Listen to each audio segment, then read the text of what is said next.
This is Larry Zbyszko, wrestling's living legend. And if you want to know what's going on in the wrestling business, you check out InYourHeadOnline.com. All right, and we are back, and we are joined by the returning Chris Cruz. Welcome back to In Your Head. It is good to be back. It was about, a year ago that I was on? Yeah, I think it was probably maybe a year ago today. I don't know if that's true or not, but it was pretty close to it, because it was right before the Fan Fest last year. All righty, great. Well, I'm glad to be on again. I love North Carolina, and I'm looking forward to getting back down there tomorrow. I was going to say next month. Actually, it's August, like a month from now, isn't it? Right. Yeah. So, yeah, a little bit over a month, like a month and a half, I would say. Yeah, I'm looking forward to it. Yeah, it's Thursday, August 14th through Sunday the 17th. It's at the Hilton University Place Hotel in Charlotte, North Carolina. And if you want to get your tickets, you go on over to NWALegends.com. Well, there's a link right at the top of our website. You can just click on that. And they just announced a bunch of new names besides, the names that were already announced. They just announced Superstar Billy Graham, Bruno Sammartino, Thunderbolt Patterson, Tony Atlas, Tommy Young, and, of course, the Nature Boy, Ric Flair. Yeah, that's an event that I would pay to go to, and luckily I'm going to be there as part of the staff. But it's really going to be an extraordinary time. I'm looking at the website now. They got Ric Flair and the woo on there. Ric Flair is coming to Charlotte, so it should be a great time. Right. Yeah. Don't let Greg know that you'd pay to go there because he might miss it. So. Exactly. But I would. I mean, I'd fly down and mark off for 4 days. It'd be great. Oh, definitely. Is there anybody on the show that you've actually never met or never worked with? I'm trying to think if I ever met Billy Graham, and I don't think I have. I'm supposed to do the Q&A with him and Bruno on Sunday morning. Right. And so, I've been doing some research and looking at some old clips on YouTube. Mm-hmm. My guess is with those two guys, I'm not going to have to ask a whole lot of questions, Right. Yeah, that should be really fun. But I mean, I'm going to be fairly serious about things, to be honest with you. I mean, Billy's got. I think he's been pretty honest about his role. I mean, it's not been good. I mean, in the sense that what he kind of sort of created with the use of steroids. It's kind of like a friend of mine. He and I are involved in politics here in D.C., and we were talking about. What started this whole, negative campaigning? Was it that nuclear explosion ad that LBJ aired just once? Was it Richard Nixon's dirty tricks? I mean, what was it that started everything? And so, you kind of looking at like what they do with AIDS, who's patient number one? Where's ground zero on this thing? And it just seems to me that Billy Graham, I remember as a fan, I mean, he just came out of nowhere, And all of a sudden, this big guy with charisma and bleached blonde hair and these huge arms just took over wrestling. And from there, of course, we got Jesse Ventura and then Hulk Hogan and then God knows what else. Mm-hmm. Yeah, and some people, even like Scott Steiner, I think that you can really tell a lot of guys got a lot of their stuff from Billy Graham, even if they did kind of copy it to the extent like Hulk Hogan or Jesse did. Yeah, and Billy would be saying, he got a lot of stuff from Buddy Rogers, and Buddy Rogers might say he got a lot of stuff from Gorgeous George. I mean, where does it all begin? And ultimately the question is where does it all end? But it definitely opened up a Pandora's box, and you had to be a certain size and have a certain ability, and so Billy Graham kind of if he didn't start it all, he certainly pushed the ball downhill pretty fast and pretty far. Right. And like you said, he's very open about it if anyone's read his book or heard any interviews with him recently. Yeah, it's not been in the sense that I don't know if steroids ruined Lex Luger's body. I don't know what ruined his body, but steroids have not been good for Lex Luger. They've not been good for Billy Graham certainly, and not been good for a lot of the wrestlers. Mm-hmm. We'll have just to let everybody know, we'll have Superstar Billy Graham on here July 30th. Oh, that's exciting. So just a few weeks before he comes down to Charlotte. That's great. Yeah. Good. So I'm looking forward to that. Yeah. Now, the one we went to when you did the Q&A, it was you had a lot of the managers were there. It was Bobby Heenan and Jim Cornette. And actually, someone who just kind of made an impromptu appearance was Paul Bearer.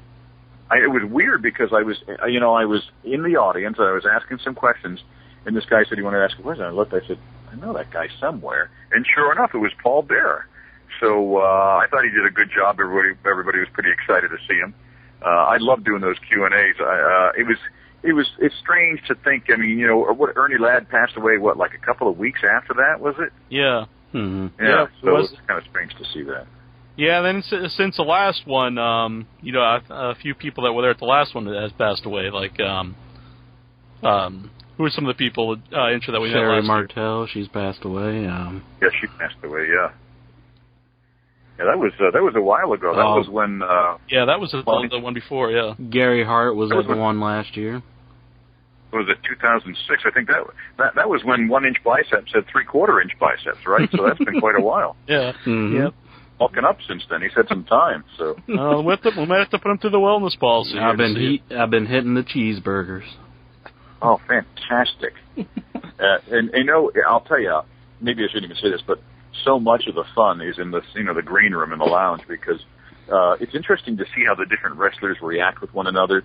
Some guys who have heat with one another, others who haven't seen each other in 20 years, and it's kind of like, I was in the Army, and kind of like old soldiers, seeing each other after having fought in battles and not seeing each other for 20 or 30 years. So it can get pretty darn emotional backstage.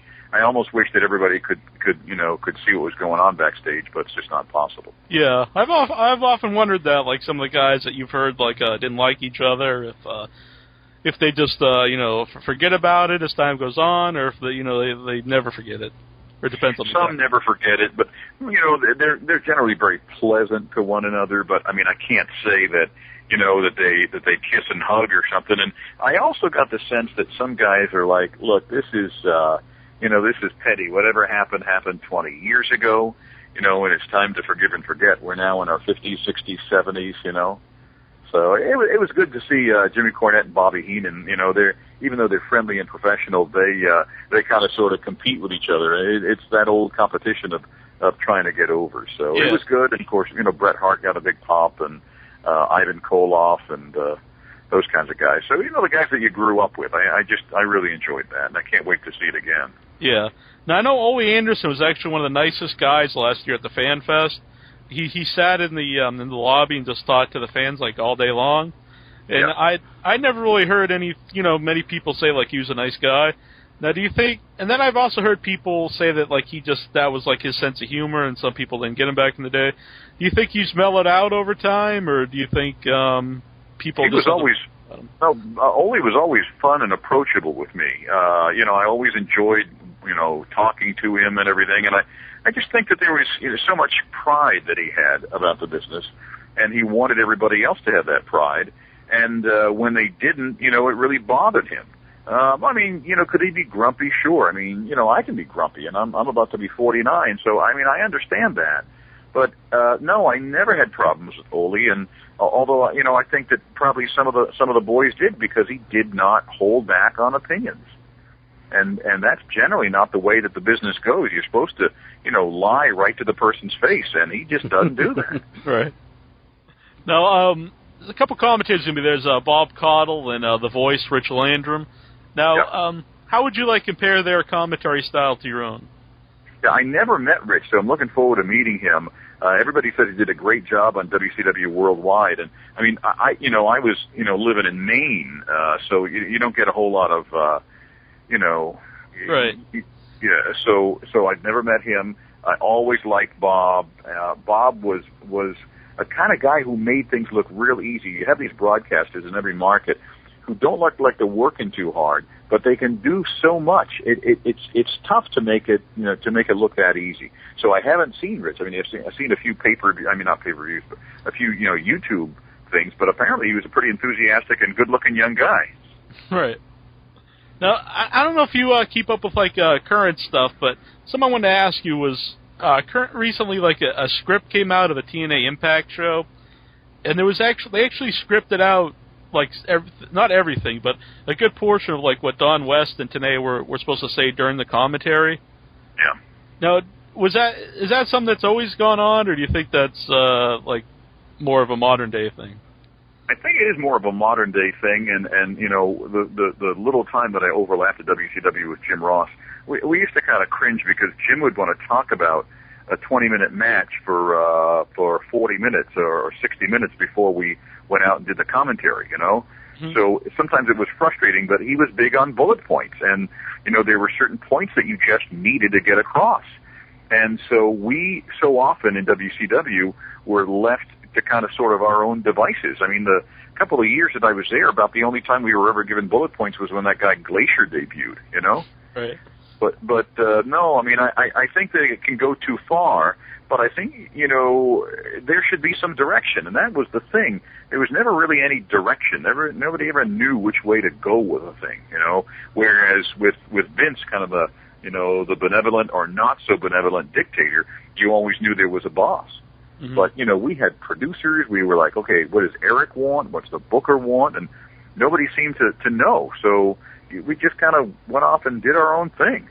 Mm-hmm. And that's not always good. I think you've got to have, I think for the most part, you've got to have a sense of where you want that marriage, that program, that angle to go. And so often we just had no guidance. And I would have loved to have gotten those bullet points. Mm-hmm. So you think it's better not necessarily to get like your honest reaction to something that's going on? Well, not necessarily your honest reaction, but like it just be totally surprised by what's going on. It'd be better if you kind of have an idea going into it. If it was a true sport, like you're saying. Yeah, I think Jim Ross has dealt with this, and I frankly agree with him. He's like, look, we're professionals. We should be able to feign, surprise. We should be able to act as if we're surprised or disgusted, because in the end there are these programs, these marriages that we just have to get over. And if we don't know where it's going, we don't know what we're supposed to say in the commentary, Right. So I guess I'm pretty influenced by him. I guess that's what I would have to say is no, don't keep the announcers in the dark. I don't think they did that in the old days. Every once in a while they would. But, we're supposed to be broadcast professionals, and we're supposed to know. You know what I mean? Mm-hmm. We're supposed to know, and we're supposed to be able to react properly. Right. Or, there might be a certain way they want you to react to a certain thing to get over the storyline. Or Yeah, exactly. Right. Exactly. Or the storyline could be dictated by how the commentator reacted. Yeah, exactly. You got to get it right. You just got to get it right, and so... I guess that's where I would end up. I say I want to end up knowing this stuff rather than not knowing it in advance. Right. The Big Tiny from our message board, he actually has a question. He wants to know what your opinions on Mike Tenay. Well, I mean, I've never been a fan of Mike Tenay. I mean, personally, he was, and professionally, frankly, he was a great help to me. People always talk about how great I did on that When Worlds Collide. A pay-per-view. But the fact is, I knew nothing and would have really bombed had it not been for Mike. Schiavone didn't want to do it. They didn't want Mike to do the play-by-play. But he wrote a lot of stuff. He and I traveled at our own expense to Mexico City, I think, once or twice. And so, at our own expense, to kind of get a sense of Lucha Libre, even though he knew it. And so he was a tremendous help, and that helped me to get a good contract at WCW. But I just don't think Mike is a guy who can carry a show. He always hits his bullet points. He's very kind of methodical and mechanical, but he's not convincing. It doesn't seem to me as a guy who can convince outrage. He just doesn't have that acting ability, and that's not a criticism of him, much more than it is just a commentary that some people are able to do some things, some people can't. I mean, I've tried to act before, and I cannot act. But he's best put in maybe kind of an interview situation rather than an anchor situation. There's a lot of people who want to be news anchors, but they just don't fit, and so they're either interviewers or they're reporters, that type of thing. Mm-hmm. And I've just not been a fan of the TNA product. I've tried to like it. I've tried to see what it is about that product, but it's just not me. I just the ring, the smash mouth type of stuff. It's just not interesting to me. Literally within 10 minutes, I just turn it off. Mm-hmm. You even right to the name, actually. If you watch it a while, you don't even think about it, but every once in a while, if I have to call and order the pay-per-view, and I tell them I want to order TNA Hard Justice, and not even just saying this to be funny, but sometimes I've had the people think I was trying to order something off the Spice Channel. Oh yeah, that's a good point. And I've heard like I think sometimes they couldn't even say it on certain shows when they were talking about TNA. And I don't know why they have that name, especially when it's not, they don't even have the cage with dancers or anything. So what is the point of the? I don't. Plus, with all the porn on the internet, why would you have to order it, on the Spice Channel? Right. And so I've heard that there's a lot of that stuff out there. Yeah, you could talk to Intra off the air. He'll hook you up. No, really? I don't know nothing about that. Got some passwords and everything. Fantastic, man. Well, last time we had you on, you weren't like a big fan of Joey Styles. I was just wondering what you thought of his replacement, the new voice of ECW, Mike Adamle. It's funny. I mean, I haven't even listened to him. I mean, if you look at the old tapes of American Gladiator, I think Adamle brought a credibility to those things, and that was one of the reasons for its success. I always refer to he's since passed away, but there was a guy up in Maine. He was an older feller, and like 5 or 8 years before he moved to Maine at the ABC affiliate, he worked for ABC News, and a couple of times he had anchored Nightline, a fill-in guy. But he came up to the local, and he was terrible. He was just terrible, and I thought, well, it's not really his fault. And so it's the same thing really with Adamle. If he's terrible, it's really the fault of the people who let him on the air, because he's a good broadcaster. Mm-hmm. I just do not watch ECW. I barely even watch Raw now. In fact, my best friend has been subscribing to the Observer for the past 21 years, and this past week, for the first time, he didn't resubscribe. So I don't know, but maybe it's just a function of age. I think he's like 47. I'm 49, and we just may be aging out of it.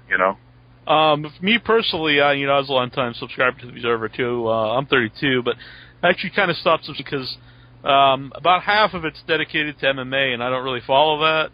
Yep. It was 1 week was really the time I just decided I'm not going to get any more. It was like the first 7 pages, there was not one mention of wrestling. Yeah, and sometimes I'm thinking, should I write to Dave and say, why don't you split these two? But, it seems to be working for him, and I think ultimately, he's a publisher and he's got to print stuff that people want to read. And right. So, however many people are leaving him as a result of too much MMA, my guess is he's probably broadened his interests, and maybe just for him, he's probably said, I have been covering wrestling for so long, I can't stand it anymore. I don't know. Maybe that's just the way for him to have interest in it. Yeah, and there's not as much wrestling on TV right now. Yeah, well, just to talk about. Yeah, I mean, and nothing seems to happen. You watch the 2 hours of Raw, and you're like, did anything just happen? Anything you can comment on, or that was amazing or something? It's usually just, God, I wish I could get those 2 hours of my life back, you know? I don't want people to think I'm a Meltzer like basher, because I actually like Meltzer. We on the show, and I've always read the Observer. There's one thing too I don't like is that he'll combine the two, where they'll be like, who's the biggest draw, or who's the best worker, and they'll have MMA fighters and wrestlers and boxers in there, and I don't know how you can compare the two. And that's in the Observer, but if you read his MMA column on Yahoo, he never talks about Shawn Michaels, in his MMA column, or else I think they'd probably kick him off. Yeah, I agree. It's just, well, maybe there is overlap. I don't know. I mean, I just never got the sense that if you were a wrestling fan, you were also an MMA fan, and vice versa. I don't know. But, again, my friend said, look, it's just too much MMA. And he was reading literally only 10 or 15% because he just wanted to read WWE and then the here and there and maybe some results. You know what I mean? Right. Yeah, that's exactly how I was. But let everybody know again, it's NWALegends.com. Links are on the website. August 14th through 17th, the Hilton University Place Hotel in Charlotte, North Carolina. The NWA Legends Fan Fest. There's a lot of people, a lot more people than we even announced on the show here. Go up there and you can check out all the names. And it's not just a one-day event; it's 3 days, and it's not just not just autographs. You can also listen to the Q&As at the Hall of Heroes. There's a lot of people there selling stuff. Now, you yourself, do you collect anything? Yeah, I collect. In fact, I'm on eBay a lot. I collect old wrestling magazines, preferably from the 60s or early 70s of Bruno on the cover. Right. It's primarily Bruno stuff that I collect, but, if it's something in really good shape and it's, it's a wrestling magazine from the 50s or 60s, I would certainly, pay good money for it. So, in fact, Jim Cornette said in Rockville back in 2006 or 2005, I'm not sure when, he said basically that he spent more than he made. And that may be the case with me. I'm definitely going to bring, an extra piece of luggage. Right. Because that's kind of my fun. So, yeah, sure. I mean, a few $100s here, a few $100s there, and then all of a sudden, you're not making any money, you're losing money, but that's okay. Yeah, it's a true story. My brother, the first year when he went along with us, and he actually helped Jim Cornette pack up his car on the way home. And really? Yeah, because he bought so much stuff, I think he had a hard time getting it in. Yeah, and Jim's got apparently a phenomenal collection, and I don't look at my collection as much as I should, but, in fact, when I talked to Bruno about it, he's like, why are you buying those things? I bought a yearbook of his from high school for like $150, and Bruno and I have known each other going on 25 years, and he called me something he's never called me. He said, "You're a mark," and I was like, "Well, maybe, but they ain't making any more of these, Bruno. A 1964 wrestling magazine with you on the cover. They're not printing any more of these, Bruno. So you can buy them now for $15. Who knows what you can sell it for in 20 years? Maybe nothing. I don't know. Maybe nobody will be interested. Who knows?" And they didn't print as many back then. Now they print a lot more stuff, so things printed now will never be as rare as something that was printed back then. Yeah, that's a good point. It's almost like baseball cards. I mean, we all look. I specifically remember attaching them, those cards to my bike with clothespins and to the spokes. But now, and that's kind of why I feel. I mean, the adults have really kind of ruined it for kids. I mean, you see adults buying all this stuff, and you're like, gee, they're making millions of these things. You really think they're going to put your kid through college in 20 years? I don't think so. Mm-hmm.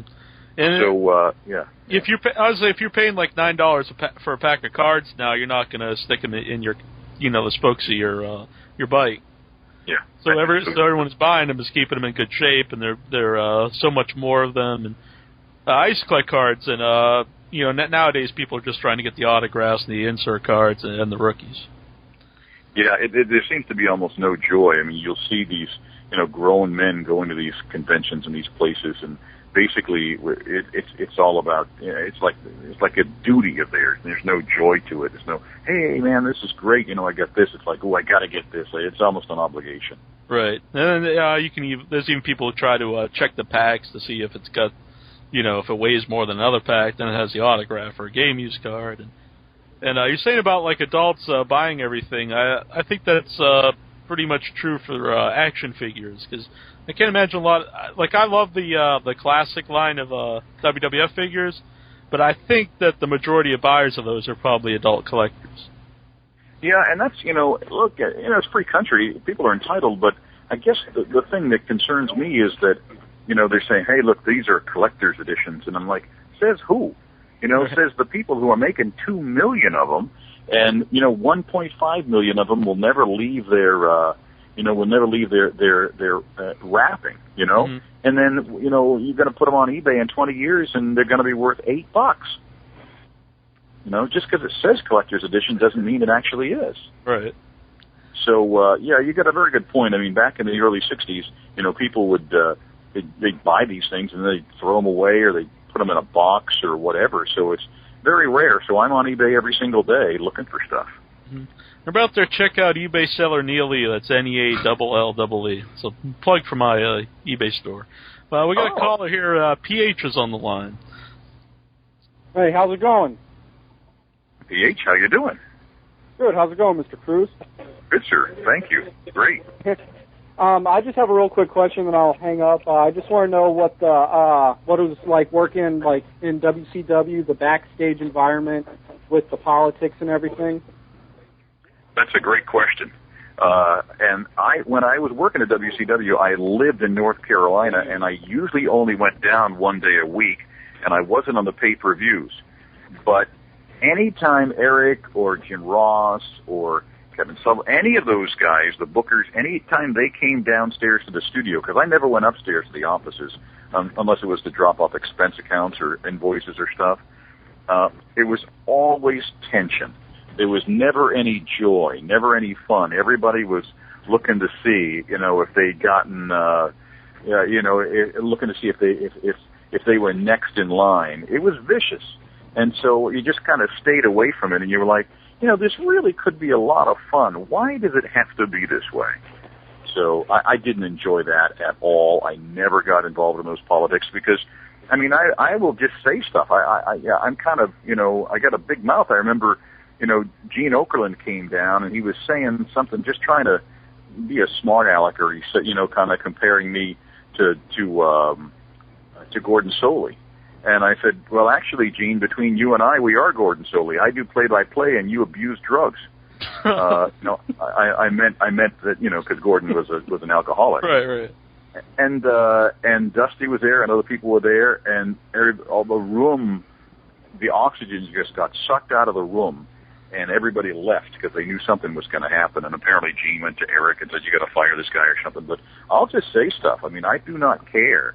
I've always been that way. You can say it's I got a big mouth, or maybe it's just, arrogance or too much confidence, but whatever it is, I cannot survive office politics. I've never really been able to keep a job. That's why I basically work for myself, because I'll tell people what I think of them.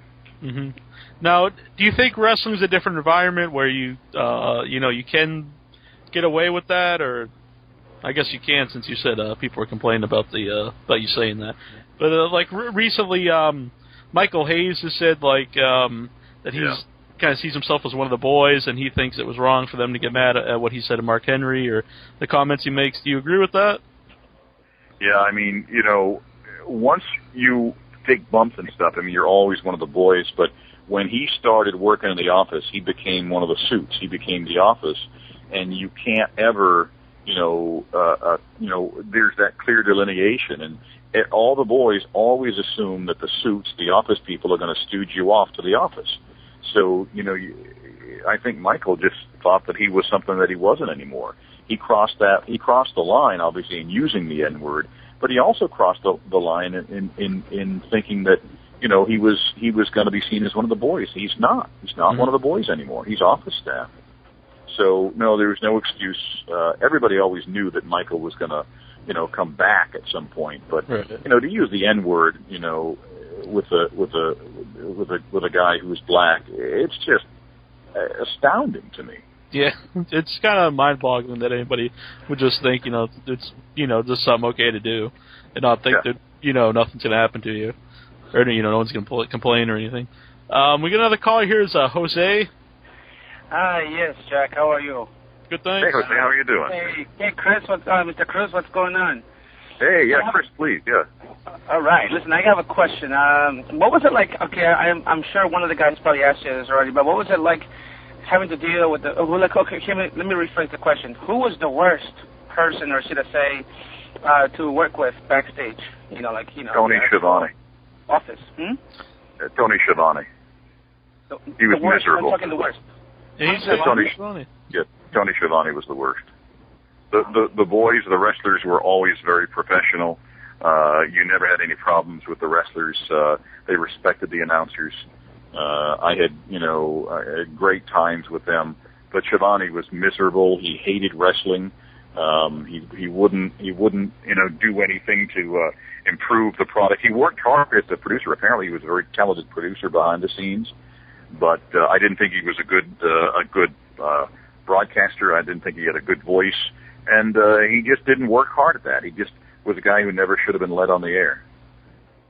Wow. I thought you probably had trouble with guys like Kevin Kelly or guys that really weren't on TV that much, like Tony Schiavone, for example.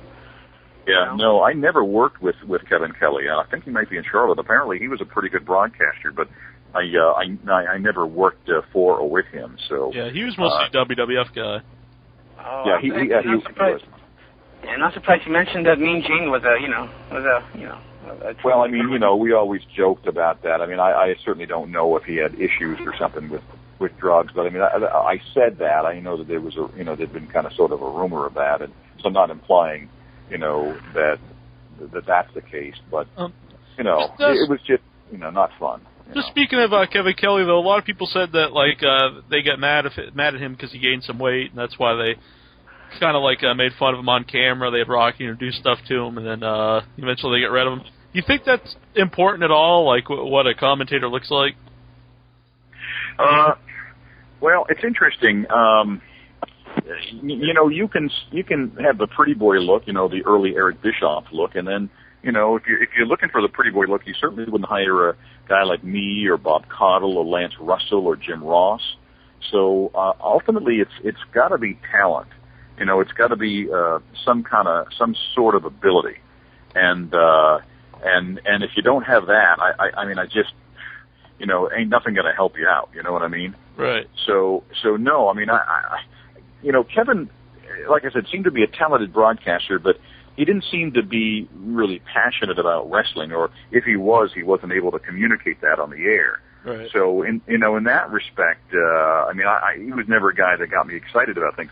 Michael Cole, the same way. He's just not a guy who ever got me excited about about his ability, or about wrestling. But he's hung in there. He's been a good kind of journeyman, and he's done okay. I thought his best run was actually when JBL was his color man. Yeah, I mean, JBL will force you. You'll either survive or wilt. And Michael has certainly shown that, in that kind of vicious cauldron that is the WWE nowadays, that he could certainly survive. There's no doubt about that. Mm-hmm. Now, you worked with Terry Funk. I was wondering, what are some of the wrestlers that you thought made a good transition from being a wrestler to a commentator, and some of the guys you just didn't do a good job at doing that? I mean, for me, the ultimate was Dusty Rhodes. Was a fantastic broadcaster. Could think on his feet, and should be on TV to this day. I think it's really a crime that guy's not on television. Larry Zbyszko, basically any of the guys who were good talkers and believable talkers. I always thought Bruno Sammartino, as much as he's a friend of mine, was very underrated in his color commentary role. So you can bring a lot. I mean, or say a guy like Antonina Rocca, who was not that good, or Billy Graham, who was not that good. It is not the easiest transition. I mean, you remember that runner, Carl Lewis, the Olympic runner? Right. He tried to make the transition, and he just couldn't do it. You have jocks all the time trying to make that transition, and not everybody can do it. They've tried a number of times. I think Stan Lane was excellent at it. Yeah, but, it's really good. Yeah, very underrated. Obviously, Bobby Eaton would not have been good since he doesn't like to talk. Right. Yeah, that was a great moment actually at the Fan Fest when they had the Q&A with it was like the Midnight Express and the Heavenly Bodies and Cornette, and Bobby says one word, and then the whole crowd just starts cheering him. And the funny thing is, he is the sweetest guy. I will never forget 1989. So that's going on 20-something years ago, almost 20 years ago. I did an audition in South Carolina, and then apparently a lot of people were listening backstage, but typical, nobody really says anything to you. And he came up and he said, "Hey man, what's your name and how you doing?" And so literally everybody in the business loves Bobby. He's just one of the true, genuine, nice people in this business. Yeah, there's not many guys that you won't hear somebody say something bad about him. But I can't really think of anybody who just goes out and says damn that Bobby Eaton, or he sucked, or everyone always puts him over. Yeah, absolutely. Did you have a question from the message board, Incher? Yes, actually I did. L. Oslander, he wants to know, what is the most bizarre thing you ever witnessed backstage at WCW? Well, I guess for me, maybe a lot of people wouldn't think it was bizarre, but I mean, earlier in the night we were talking about how people, announcers should be clued in or shouldn't be clued in. I was absolutely not clued in to the whole Brian Pillman thing. And so I'm very accustomed to wrestlers hitting their marks, and, when they give us a 30-second countdown to wrap it up. So, they'll give us a countdown, and I learned this from Gene. He'll just tap the guy on the butt or in the side or on the thigh and say, "Okay, let's wrap it up.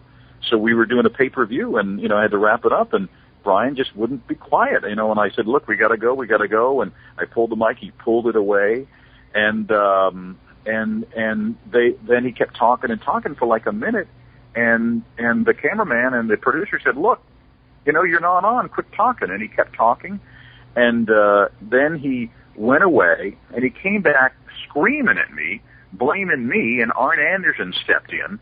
I mean, I don't think Brian would have done anything, but, you know, apparently this was all a work for everybody. So, and then like 20 minutes later, as we were walking, you know, we were walking one way, and he was walking one way, I was walking the other, and he screamed at me again, and I screamed back at him, and Eric Bischoff said, knock it off, Brian.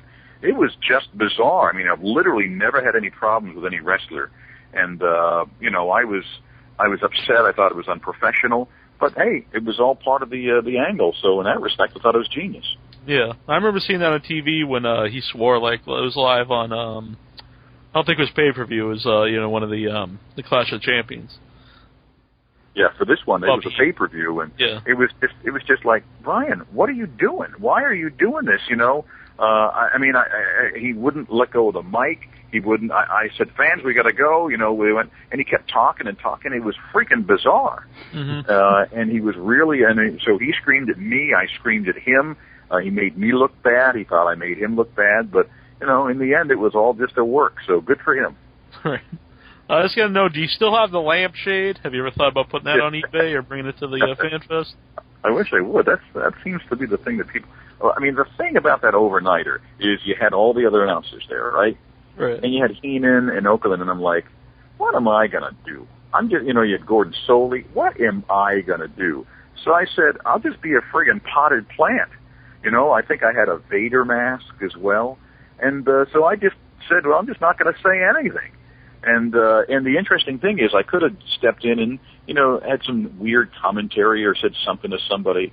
But more people know me from that than would have, obviously, if I had said anything. So I can't tell you how many people know me from that. It's just incredible.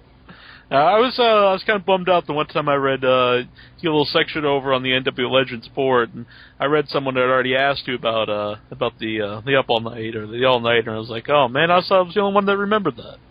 Yeah, I wish we had done it more often. And people said, look, well, you guys. This one person I remember asked me. I thought it was a work, but it turned out he was just kind of a knucklehead. And he said, did you have to stay up all night to do that? And I'm like, no. To myself, I'm like, oh my God. So I said, no, you know, we take earlier, but I think it might have taken us like an hour or two, and we were ad-libbing a lot of that stuff. And they'd say, okay, here's what's coming up, here's what's, you know, that. And so we just went up to a suite at the Omni Hotel. We taped it, and then they put it together, you know. So I thought it was a brilliant idea. I wish we'd done it a lot more. Before I let you go here, I had to get your opinion on something, because I know you follow the Hulk Hogan thing on Larry King and on TV. How do you think he came off last week on Larry King? It was a couple weeks ago, I guess. It was recently, and I thought it was terrible. I thought that, you know, I've talked to a number of people about this. I mean, I'm a reporter. I anchor on the weekends at the Voice of America, so I'm still a journalist. That's still part of me, and I know public relations and I know crisis management fairly well. And I thought it was a disaster. And for him to say somehow this is going to make John Graziano a better person, it was just outrageous. I mean, this is a guy who apparently he's being advised by these crisis management people, but this is a guy who should just disappear. Or the few times he does appear, he should say, look, you know, we're all praying for John Graziano, and that's it. But, you know, as other commentators have said, that entire family appears to be addicted to publicity. You know, it's just extraordinary. It's almost like a drug for them, and they need to just lay low, not leave the house, order in all your meals. You know, we have grocery deliveries nowadays. You know what I mean? Right. Just don't leave the house. And I mean, nobody really wants to hear you. If you read, I go on the Tampa Bay, I think it's TBO.com, Tampa Bay Online, basically Hogan's local newspaper, you know, hometown newspaper. And I would have to say that, you know, every time there's an article about Hogan, you know, 50 to 200 people write in comments. A good 90 to 95% of those are negative. You know, literally nobody wants to hear that guy. Mm-hmm. It's just vicious. So he just needs to. He can't seem to to do. We were looking at a couple of people in the business. I was, calling them back and forth during the breaks, and it's like he's just shooting an angle. He's just trying to get over. We're like, come on, And I was talking to the folks at the Nancy Grace show, and the stuff that they've been airing has just been. I mean, I can't even watch that John Graziano stuff. Mm-hmm. Yeah. So it's laid bare, really, the venality and the viciousness and the mean-spiritedness and narcissistic nature of that entire family, and people just don't want to see them anymore. Mm-hmm. But, like I said, I mean, after those tapes came out, I don't think there's any way you could, try to explain those away. It'd be best just to, let people forget about them. It just made it worse. Then that's the other thing.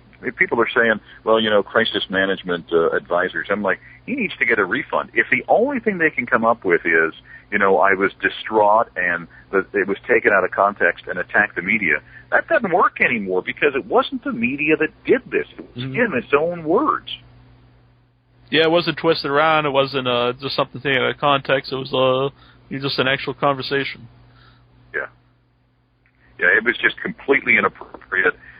But it really exposed them, I thought, for what they are, and you're just not. I mean, and some folks have even speculated about this, that Hogan, would be a great heel now in WWE. I mean, can you imagine the boos he would get? So, I mean, that would certainly be capitalizing on the tragedy. But can you imagine if he came out, on a Raw, what a heel reaction he would get? That would be the worst heel reaction since Larry Zbyszko against Bruno Sammartino in 1980.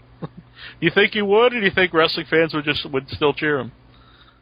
No, I think he's gone. I mean, I think he's crossed that path, and I don't know that anybody's going to pick up that Nick Hogan reality show. I think the Brooke Hogan reality show is going to be an absolute disaster, and you really wonder, literally, what Hulk Hogan is going to be left with. It's generally these things take 5 or 10 years till people get over them.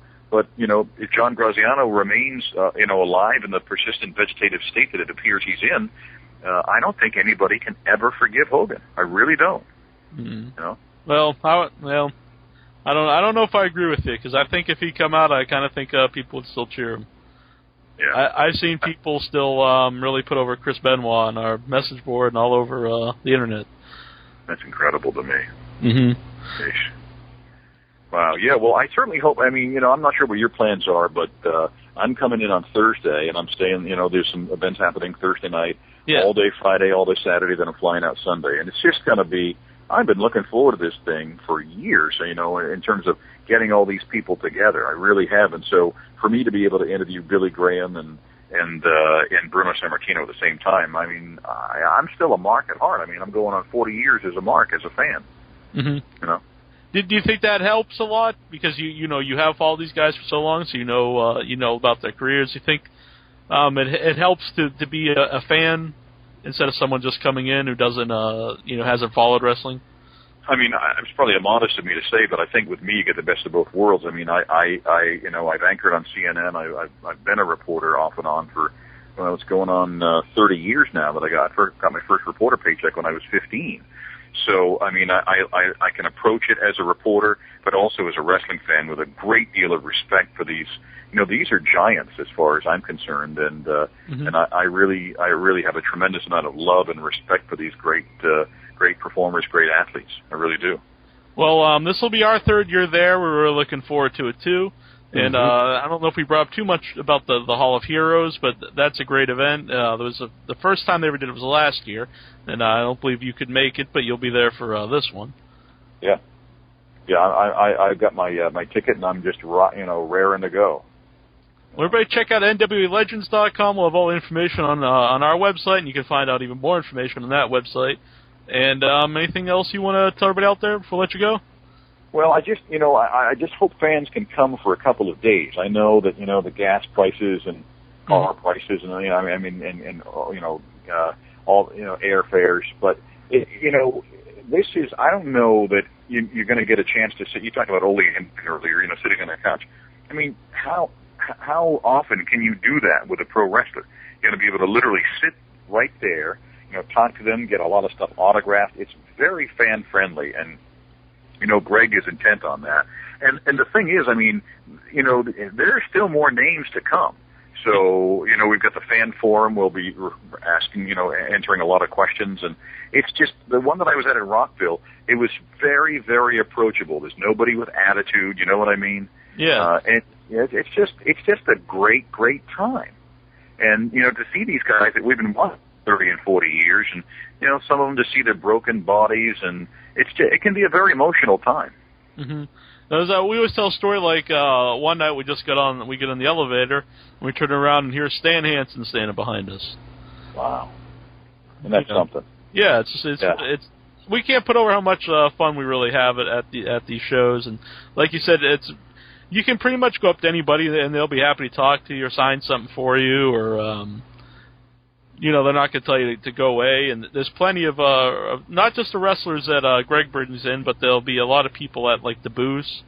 That's the other key, the vendor guests. I mean, I'm not. Does Greg list them separately? I don't know if he does. Yeah, I hope he does. Okay. Yeah, if you go to the website and you go to exhibitor info right up at the top, it'll list a lot of the people. Because I think that they're talking about Larry Zbyszko coming in, and I think he's going to be a vendor guest. So I just hope that people can check the website.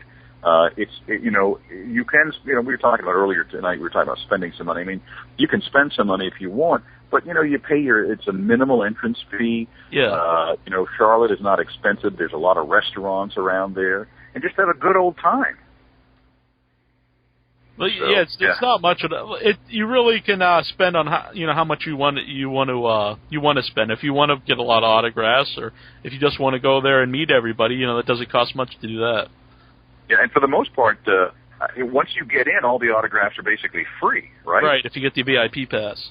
Yeah, you get the VIP pass. And then the other thing that I noticed a great deal in Rockville was so much of the fun was hanging out with other fans. So often, in this world, when we say we're a wrestling fan, people look at us like we got two heads. You know what I mean? Yeah. And so, it's almost like circus people hang out with circus people, and we're able to hang out with people, and we don't have to apologize or explain our love for pro wrestling.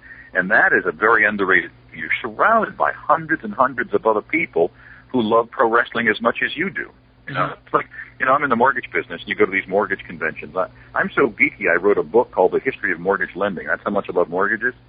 And you're around there, and you're around hundreds or thousands of other people who love mortgages too. So it's a great feeling, it really is, and I can't encourage people enough. It's a great time. Everybody's approachable, and you get as many autographs as you want, and you come in, you go. It's a good time.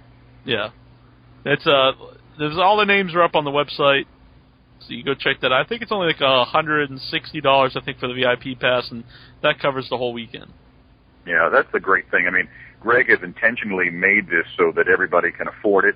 And what he does is, I thought it was genius because he brings in a lot of people, and so he brings in a lot of guests, which brings in a lot of fans. And so instead of charging, $300 for fans because 500 people show up, he can charge a lot less because 1,000 people show up or whatever. So it really spreads the cost around. So everybody check that at NWALegends.com. And you said about the fans, like every year we've gone, we've seen the same people, and you meet up with them again. And then there's always new people there too. But if you start going every year, you can catch up with make a whole group of wrestling fans that you might not have ever met before. Yeah, and I'll tell you, I was surprised. I thought it'd be just a bunch of guys. Right. But there's some women there who seem to love pro wrestling. You know what I mean? Right. So it's not just a bunch of, yeah. Yeah. Interesting. So yeah, geez, I agree, and it was great to be on with you guys. And let's do it more often than every year. I might have some news coming up about that movie.